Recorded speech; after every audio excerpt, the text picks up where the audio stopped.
మాజీ CM YS Jagan Pulivendula పర్యటనలో భాగంగా పలు కార్యక్రమాల్లో పాల్గొన్నారు. గత ప్రభుత్వంలో నిర్మాణం ప్రారంభించి పూర్తి చేసిన చెరువుకు జలహారతి ఇచ్చారు. నియోజకవర్గంలో పర్యటించిన జగన్కు అడుగడుగునా జనం నీరాజనం పట్టారు.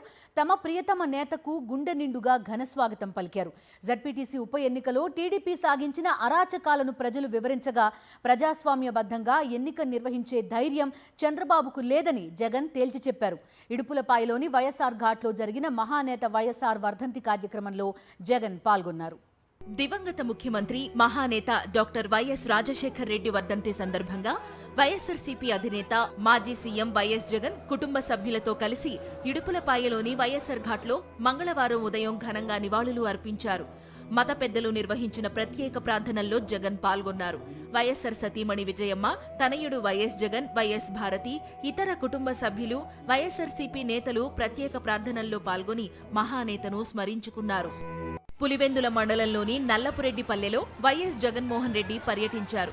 ఇటీవల జరిగిన జడ్పీటీసీ ఉప ఎన్నికలో టీడీపీ మూకలు సాగించిన అరాచకాన్ని నల్లపురెడ్డి గ్రామస్తులు జగన్కు వివరించారు. ఓటర్ల స్వేచ్ఛను హరించిన చంద్రబాబు అంటూ ప్లకార్డులు ప్రదర్శించారు. ప్రజలు తన దృష్టికి తెచ్చిన అంశాలపై వైఎస్ జగన్ స్పందించారు. ప్రజాస్వామ్యయుతంగా ఎన్నికలు జరిపే ధైర్యం టీడీపీకి లేదని, అందుకే ప్రజలకు ఓట్లు వేసే అవకాశం కూడా ఇవ్వలేదని విమర్శించారు. ఇటువంటి వారికి గుణపాఠం తప్పదని జగన్ హెచ్చరించారు.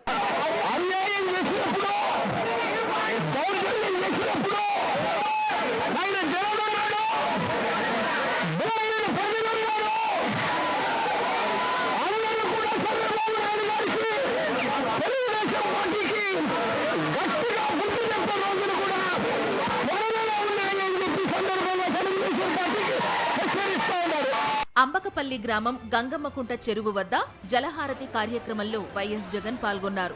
వైఎస్ఆర్సీపీ హయాంలో 14 ఎకరాల్లో వైఎస్ జగన్ చెరువు తవ్వించారు.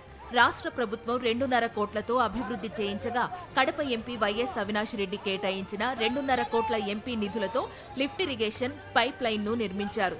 అన్ని పనులు పూర్తయి తాజాగా అవి అందుబాటులోకి వచ్చాయి.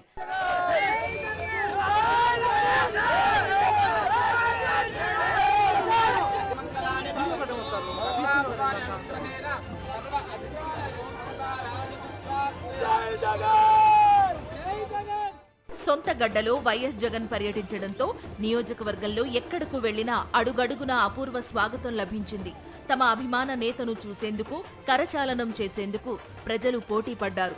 ఏ కార్యక్రమానికి హాజరైనా జగన్ను అభిమాన సంద్రంలో ముంచెత్తారు.